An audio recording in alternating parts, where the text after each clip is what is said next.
Honestly. Oh, what's up, guys? Welcome back to my video. Don't mind this little symbol up here somewhere, and these up here, probably right here. Maybe over there. Nope, it's probably right there. Yep, totally right there. Don't mind my probably there. I was making something, making projects, because that's what I do. So, I recently read a book called The Collector, which is probably can be bought on Amazon. It will be located at www.scholastic.com. It's called The Collector by Kate Alexander. Once she has you, she will never let go. Scholastic. You can buy it at Scholastic. I read this, and it's really good. It's 11 p.m. Make a wish. It says we're gonna read chapters. We're gonna read 5 chapters a day, or we'll stop at a cliffhanger, which is, and I'll keep reading it because that's how I roll. But usually every 5 chapter isn't really a hang off. And I am a good reader, I promise. I'm not one of them kids in the school. This was not how I wanted summer to be. Yeah, I don't read like that. I will show expression because otherwise I just feel like a robot. Because I like to brush through my stuff. I'm about the author. Kate Alexander sourced the book for fantastic adventure stories, but this book is made up, right? And in this avid collector of things mysterious and macabre, I don't know how you say that word, KR is the author of many books for adults and teens, though they write under various guises. KR recommends having our toys face the wall at night, just in case. I can do that. I always do that because it's really creepy. Basically, I was just stating that I That's why I no longer play with dolls, and when I did, well, I always had them, covered. Because they freak me out, because the thingies look so freaking real. But anyways, let's slide up. I'm ready to slide that way or slide that way. Probably nothing would happen because I won't make it happen. Because I got an video editor now. This is it right here, so go ahead and You can find it at the App Store at KindMaster. and time for my introduction. Gonna take my horse to the old town road. I'm gonna ride till I can't no more. I got the horses in the bag. Horse stock it. So let me tell you about the book. Never go by the woods. Never, ever go by the woods. Never ever go by the house in the woods. Oh, you guys will learn about that in a dream, probably in about the 10th chapter. I read 10 chapters a day. I would do it, but it's late and I don't feel like it. So we posted daily. So, start the video. I did a long time ago. Don't mind that. Probably thought, what? Josie always liked visiting her grandmother's house, but when she was forced to move there, she starts to feel like something is a little off.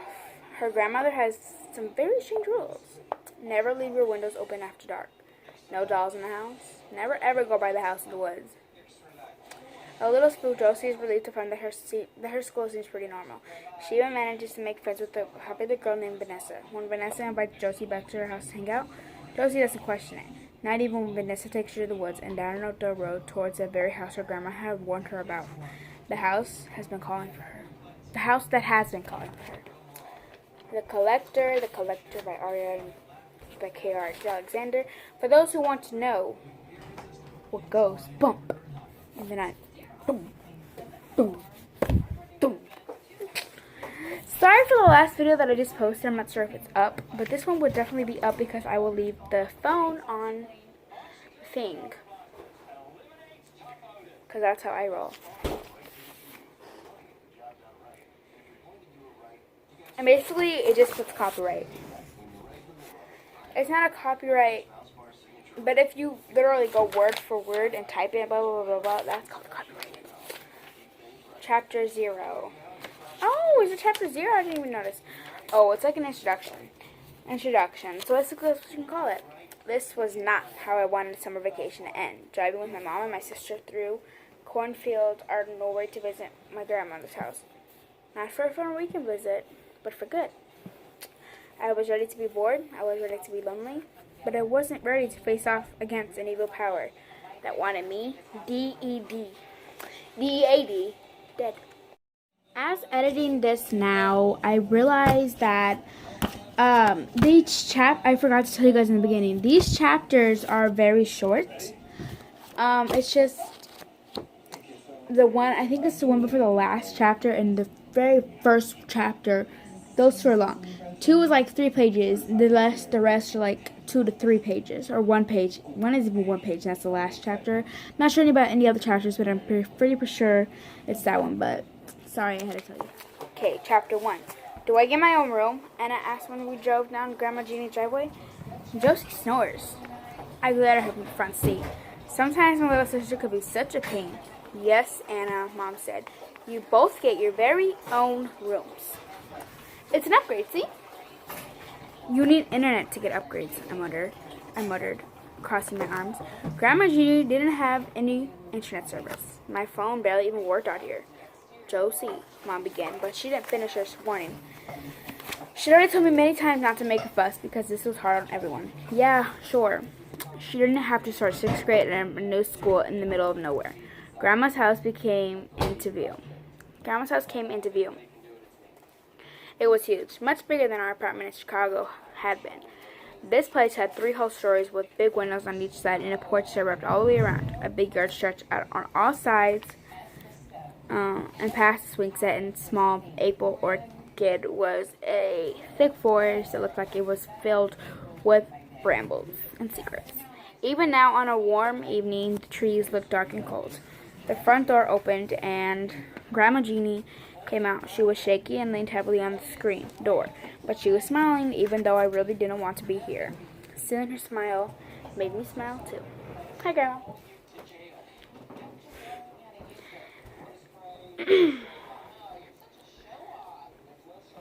It was rare to see her smile like she really saw us. Oh my girls, she called when we got out of the car. She took a shaky step toward us. I'm so happy you made it. Mom drove up the stairs to hug Grandma while Anna and I got our bags from the back of the car.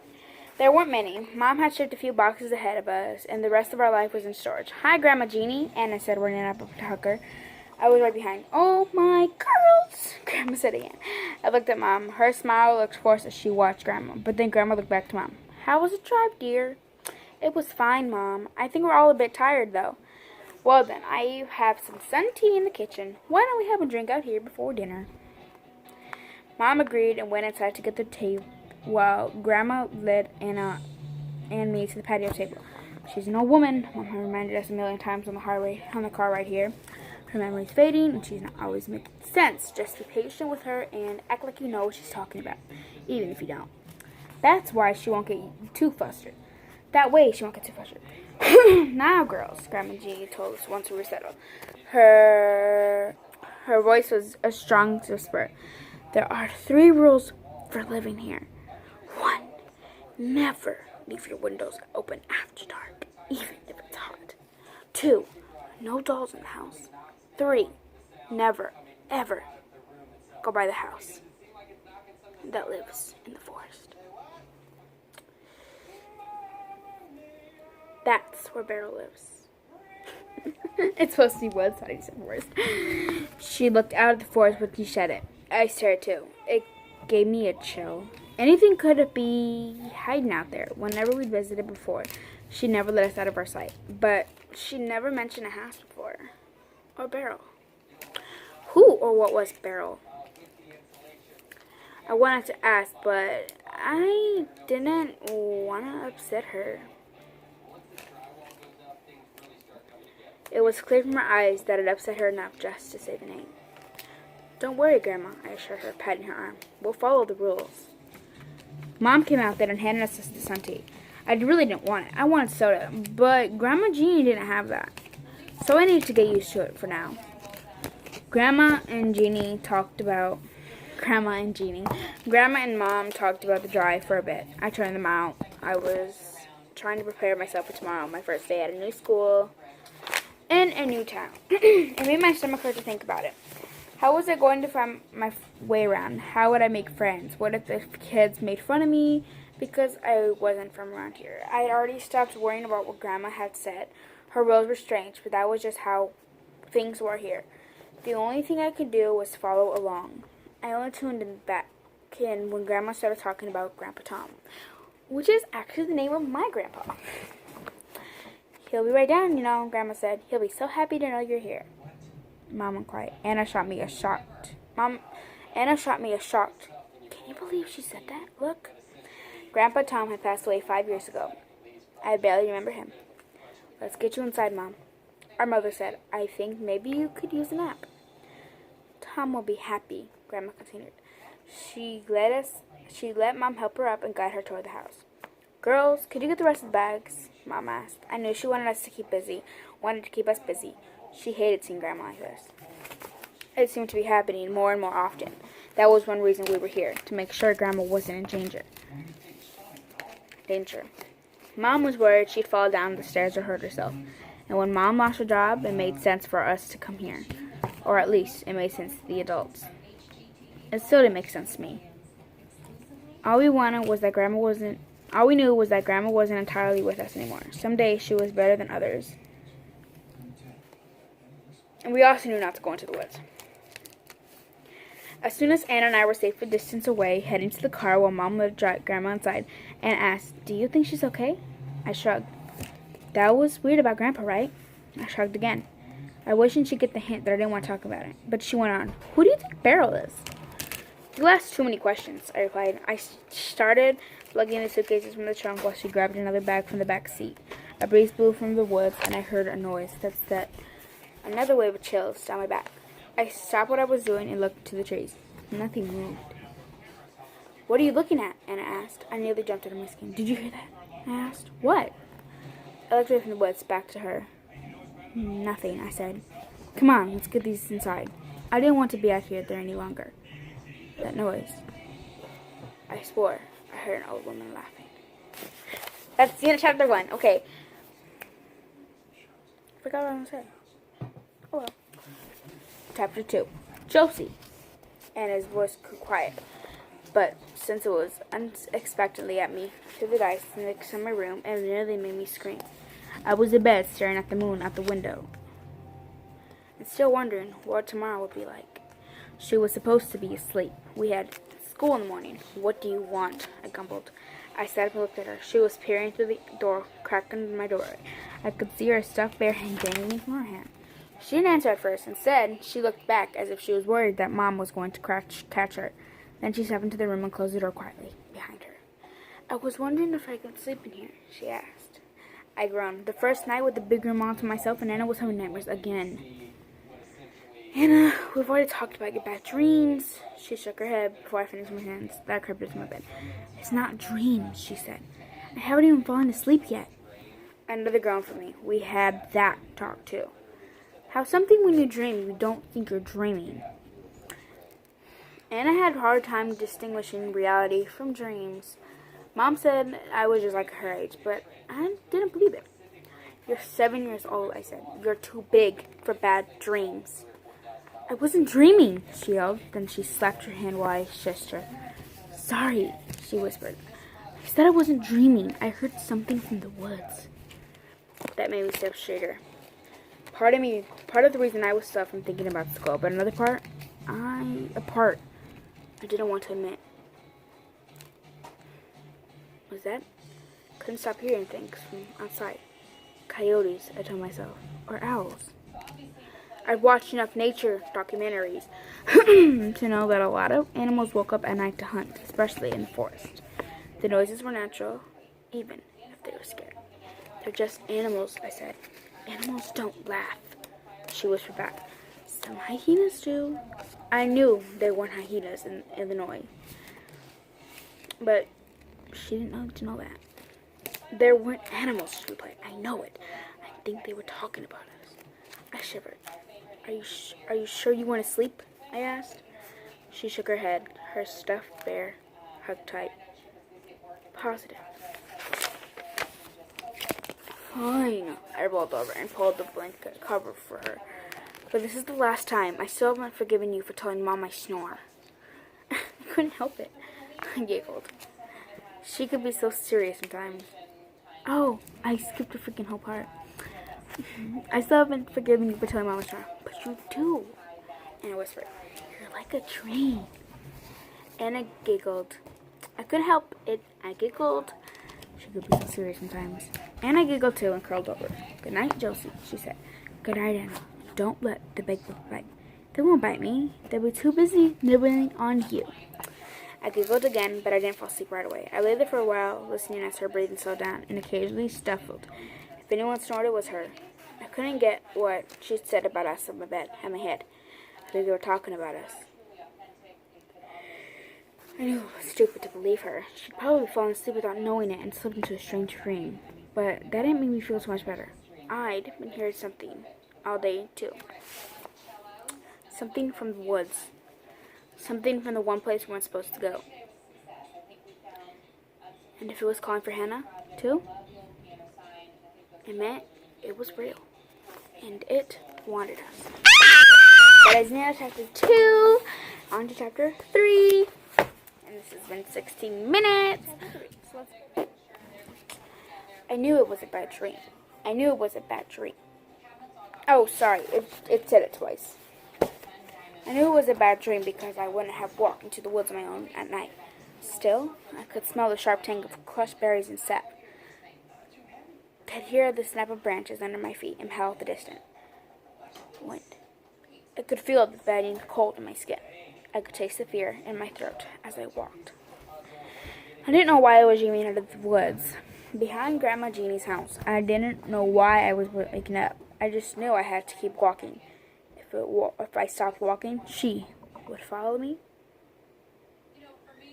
and find me. If she found me, I was dead. The woods were dark, but the moon above me was so full, I could hear the faint path of my feet. Maybe I should go a different way, but no, if I did that, I'd get lost, and then she'd definitely find me, and I would definitely be dead. I had to keep moving. I had to stay warm. I had to find something. But what? Keep walking. Keep walking. Keep walking. Something snapped behind me. A branch, a bone. I turned around. My heart was beating so loud and fast I can hear it. A shadow moved between the trees, the flash of teeth of glowing white eyes. I ran, and she ran after me. I could hear her now, crashing through the trees, calling out my name. Josie. Sorry, I have too much fun reading. Josie. She was getting closer. I ran faster. Branches tore at my legs and hit my face, but I didn't stop. She was close. I could hear her breath. I could smell her breath. I could feel her breath burning the back of my neck. There, up ahead, through the trees, there was a light, a window, a house. Grandma Jeannie's. It had to be. She would keep me safe. Grandma Jeannie always kept us safe. I ran harder, and the creature behind me was howling now, howling and laughing like a wolf, or a hyena, or an old woman. I was so close to the light, to home, but when I burst through the trees, I knew I was wrong. It wasn't Grandma Jeannie's house. It was an old, and the paint was peeling. The yard was underground and filled with broken statues. I didn't have time to care. I ran up the path to the front porch, lights were on. Someone had to be home. I pounded on the door. "Please," I yelled. "Please let me in. She's coming for me. Please help."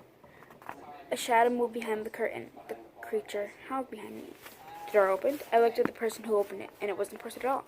It was a doll listening behind his knee with blank eyes and a sad smile. "Welcome home, Josie," she said. Before I could scream, before I could run, the doll's cold fingers wrapped around my wrist, yanked me inside. Chapter 4. "You look like you didn't sleep well," my mom said at breakfast. I shook my head and poured myself some more orange juice. "Annie slept in my bed," I said, casting a glare at my list. She hogged the covers. "Only because you snored," she replied. Mom looked at the two of us. She was clearly confused. "Why didn't you sleep in your own room?" she asked. "I heard she was being a baby," I interrupted. I didn't want Anna telling Mom about the voices from the woods. Mom was stressed out enough already. She didn't have anything else on her mind. She was having bad dreams. I didn't, but Mom clearly believed me. She walked over and gave Anna a hug. "Oh, honey, everybody gets bad dreams, especially when they're staying in a new place." I didn't want to tell her I was having bad dreams too. Neither of them needed to know. "Where's Grandma?" I asked instead. I didn't want to talk about bad dreams anymore. She's out back. She likes having her breakfast outside. Can I have breakfast outside? I asked. She didn't answer right. I guess, sweetie. Just don't bother your grandma. I won't. I promised and picked up my cereal and juice and walked to the back deck. Grandma Jeannie was sitting on a rocking chair when I opened the back door. She didn't look at me when I sat down in the chair beside her. I knew the chair used to be Grandpa Tom's. For a while, we both sat out there, eating and watched the birds fly around the backyard. The air was already warm and sweet. And when I looked at the woods, I couldn't figure out why I'd been so scared of them yesterday, or why they'd given me nightmares. They were pretty short. They're pretty. Sure, there might be wild animals in there, but that wasn't scary. That was nature. Today's my first day of school, I said. I looked at Grandma. Did you ever go to school here? She didn't answer at first. I wondered if maybe today was going to be one of her bad days. She didn't answer at first. I wondered if maybe... Oh, my bad. Finally, she said, I grew up in this house. She could see, and I went to the same school that you are. Then she looked at me and smiled. It looked a little sad. It sort of reminded me of the creepy doll from my dream, sad and trapped. You're following in my footsteps. Did Mom go to school here? I asked, even though I already knew the answer. No, Josie. We sent your mother to a private school over in Joliet. We thought it would be better for her. If it's better, then why didn't I go there? Because it's too late to register you. Grandma Jenny reached over and patted my arm. Don't worry. It's a good school. You'll make plenty of friends. I didn't walk to talk back, but I could help rolling my eyes. Right. The school wasn't good enough for my mom, but it would be good enough for Anna and me. This was going to be great. I wondered if all my new friends would be the imaginary kind. I just want you to promise me one thing, Grandma said. What? Whatever you do, don't go in the woods. It was so strange for her to mention the woods when we were talking about school. I almost laughed. But Grandma sounded very serious, so I didn't. I know the rules, Grandma, I assured her. Of course you do, but I'm your grandmother. It's my job to keep you safe. What's so serious about the woods anyway? They're beautiful. We went to the park in Chicago all the time. I knew I shouldn't say it. It was as close to talking back as I'd ever come with my grandma. But I really wasn't looking forward to school, and I was upset enough that I couldn't hold back. Beauty can hide evil, she said. The woods are deep, and Beryl is hungry. What's Beryl? Is she a bear? Beryl is a woman, Grandma said gravely. And if she has her way, all of us would be dead. We'll be dead. I wanted to know more, but Mom opened the door at the moment and told me it was time to go to school. I hugged Grandma goodbye. She whispered in my ear. Remember. Chapter 5. By lunchtime, I had decided that my school was horrible, and I was going to move back to Chicago tonight, whether Mom wanted it or not. I'd call a taxi. I'd get a plane ticket. There was no way I would stay in this school. Even though it was only the first day of class, everyone had their friends group, and none of them would let me in. It was like I was wearing a huge sign that said, New City Girl. Kids giggled whenever I said my name or answered a question. I stopped answering questions after second period math class. A couple stopped and whispered to each other when I walked by in the halls. What had they heard about me? What was crashing to me? As if they wanted to see how I would react. I don't think I'd ever feel my face blush so much in my life. Running into the woods behind Grandma Jeannie sounded like a much better time than this. The cafeteria was its own kind of forest. There it was at lunch, sitting at the end of the table all by myself. I didn't know what I'd been served. Some sort of meatloaf covered in brown gunk. Mashed potatoes that were clearly from a box. Frostbitten peas. A brownie that was hard as a rock and probably tasted like a rock too.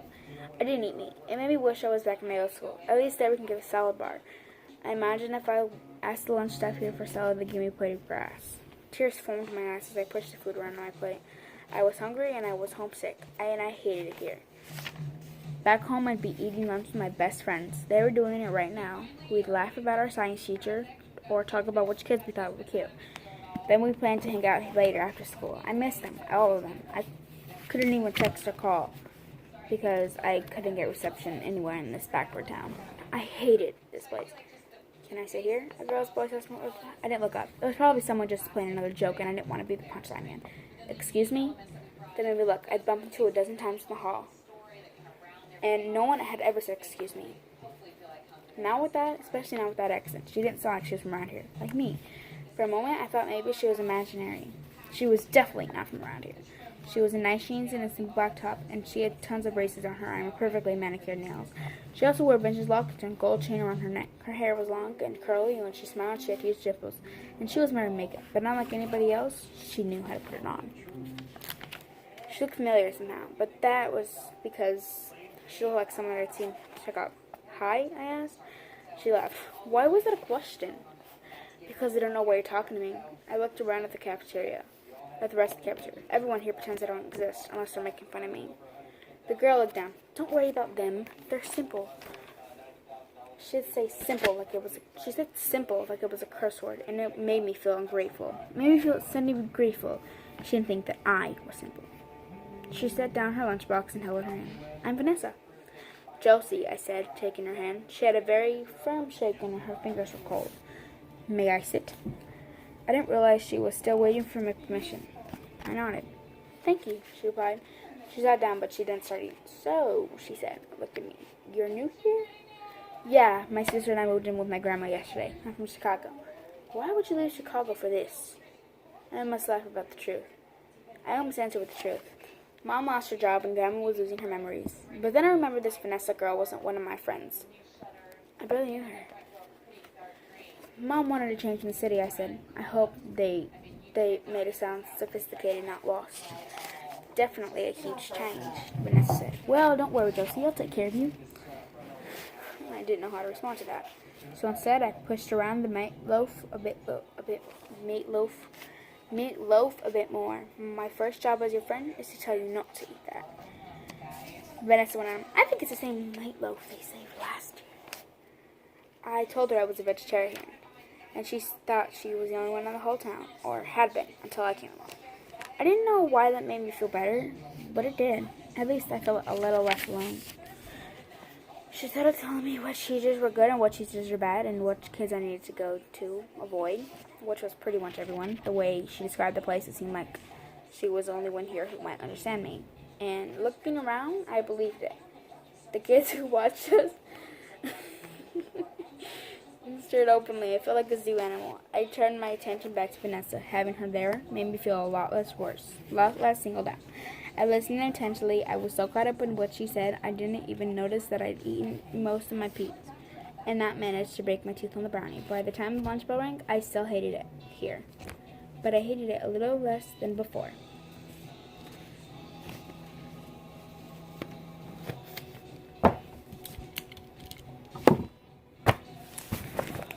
So, thank you for listening into The Collector. It sounded much scarier than it had to be. This is supposed to be Vanessa's. I don't know who the front page. Maybe Beryl. I don't know. You're gonna have to find out who Beryl is. Beryl, I could probably give you a warning. It's not a doll. Trust me. I read this book once and it is awesome. And I just finished it 5 hours ago. Maybe 6, maybe 7. Maybe it was like 6 hours ago, Grandma. When we both started reading our books. Because I started reading my book and my grandma started reading the book. But anyways, that is the end of this book. Well, not the end, but that's the last chapter of the book. Every 5 chapters is not really a cliffhanger. I usually left off on the 7th or 8th chapter. That's where I usually left off. So on the 18th, 28th, 38th. I think there's about 44 chapters in here. And the 44th is, 45 chapters. It's just the end. And then it's about the author. But yes, I will go to editing it and try to have it up by 12 o'clock. Because it is now 10:53. And I'll probably just cut into it saying like, comment, subscribe. Because I'm new to the editing, so it may not be the click button or the push notification bell or whatever. So like, I might cut in. But I don't know how to edit it, like stuff, and go to YouTube and stuff. Pretty easy. Because I watch videos on it. But that is the end of this video, so I hope you enjoyed, and I will see you tomorrow. Hey, So earlier in the end of the video, I said I'm really bad at this. It turns out that I am really good at editing. This was taking me about 40 to an hour. It was 12:11 when I started. It was around 9 o'clock, 10 o'clock 11 o'clock when I started this. Maybe 10:38, 10:40. When I had everything ready, I just got the book out, I explained it, I read 5 chapters. And then I started editing around 11 o'clock. And it is now 11:48. I am done editing. I'm done. And now I'm going to take this charger, put it on, take this, put it on the phone. Take this phone, put it on the charger, and tomorrow I will not be posting until late at night because I got things to do, like I'm gonna clean your car, wash your car, wash a pool and blow it up and fill it back up with water. And then I miss my mom. Hopefully everything's done by then because we're gonna start in the morning, hopefully. And then yeah. And I will get to this. Maybe I won't get to it tomorrow, but this will hopefully be posted by 1 or 2 o'clock, 12 o'clock, because it's a long video plus this. So yeah, bye, love you.